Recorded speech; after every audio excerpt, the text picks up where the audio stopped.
Hello, hi friend कशा आहात तुम्ही? आय होप सगळे ठीकच असताल. तर माझ्या कुकिंग चॅनलमध्ये तुमचं मनापासून स्वागत करते.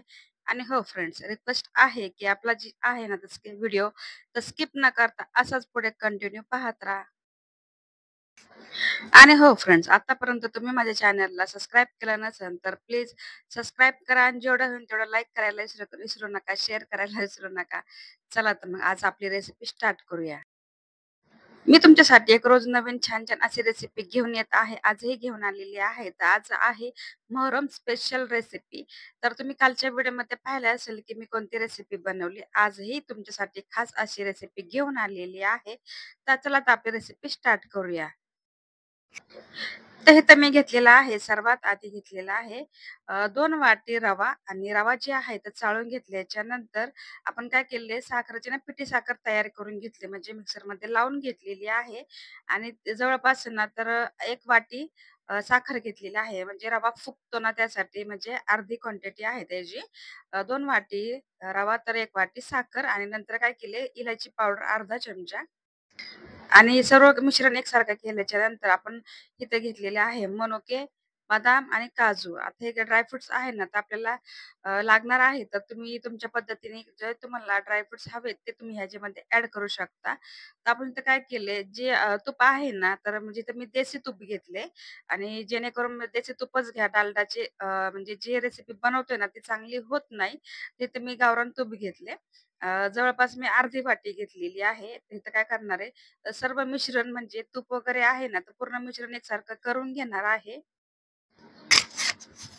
तर आपण जेवढं तूप बसेल ना आपल्या पिठामध्ये, तेवढं तूप आपण ॲड करणार आहोत. कारण जी रेसिपी आहे ना, तर माझ्या पद्धतीने जर बनवली ना, तर परफेक्ट होईल. कारण मी जी रेसिपी बनवली ना, अजिबात कुठेही फसलेली नाहीये. तर कसं आहे, की मेजरमेंट जसं आहे ना, तुम्ही तसंच यूज करा, म्हणजे बरोबर तुमची रेसिपी पण व्यवस्थित होईल. आता तुम्ही तर पाहिलं असेल, की परत नंतर मी काय केले, थोडंसं तूप ॲड केले आणि ओलसर आपलं पीठ झालेलं आहे, म्हणजे मऊसूत असं पीठ झाले आणि नंतर मी जे खवा आहे ना मार्केटमध्ये मिळतो, तर ते मी घेऊन आलेले आहेत. तिथं मी घेतलेला आहे पावशेर. तर इथं मी खवा ना छोटे-छोटे तुकडे करून घेतले, कारण पिठामध्ये मिक्स झाले पाहिजे. आता खवा, पीठ वगैरे सगळं मिश्रण एकसारखं करून घ्यायचंय. आणि इथं मी घेतलेलं आहे दूध आहे ना, तर अर्धी वाटी घेतलेलं आहे. कारण अर्धी वाटीच भरपूर झालतं. तिथे तुम्ही पाहू शकता, की आता काय करायचं लागेल तसं इथं काय करायचं आपल्याला ना दूध ॲड करून आपलं पीठ पूर्णपणे मिश्रण एकसारखं करून घ्यायचंय.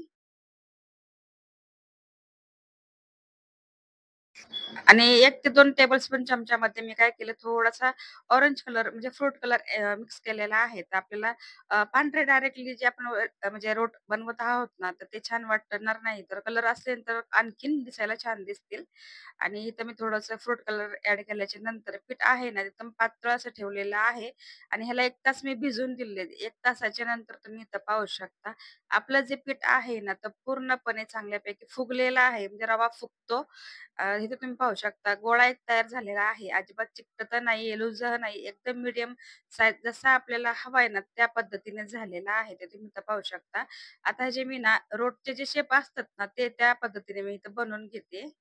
आणि हो फ्रेंड्स, ही रेसिपी आहे ना, तर पारंपरिक पद्धतीने बनवले जातात दरवर्षी मोहरममध्ये. तीच रेसिपी तुमच्याशी शेअर केलेली आहे. तर ही रेसिपी आहे, तर स्किप न करता असा आणखीन पुढे पाहत राहा. तर आपलं तुम्ही इथं पाहत असाल, की रोडचे जे शेप आहे ना, ते एकदम बनून झालेले आहे. त्याचे काजू, बदाम वर आणखीन असे छान आलेत ना, खूप सुंदर असं दिसत आहे आणि इतके सॉफ्ट वगैरे झालते, इतके टेस्टी झालते ना हे रोट. तर आपण बेकरीमध्ये बनवून तर आणतोच, ते पण छान होतात. पण घरी बनवण्याचा आनंद वेगळाच ना आणि घरी एकदम छान झालते.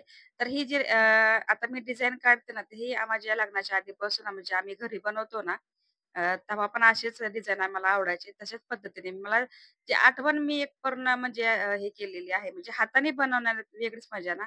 तर पूर्णपणे काय केले मी बनवून घेतली आणि त्याच्यावरती खसखस टाकलेली आहे. खसखस खूप छान लागते.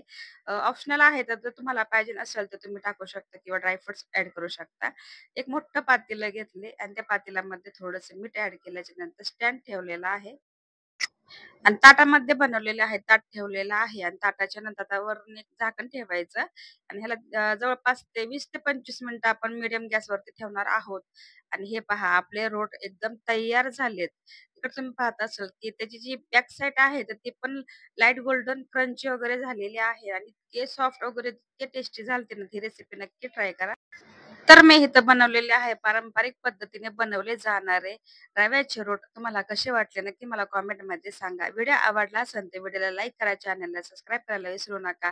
ज्यांनी माझा व्हिडिओ पाहिला असेल त्यांचा मनापासून आभार मानते. हा व्हिडिओ मी इथंच एंड करते. नेक्स्ट व्हिडिओमध्ये भेटूया. तोपर्यंत स्वतःची काळजी घेत राहा. सर्वात महत्त्वाचं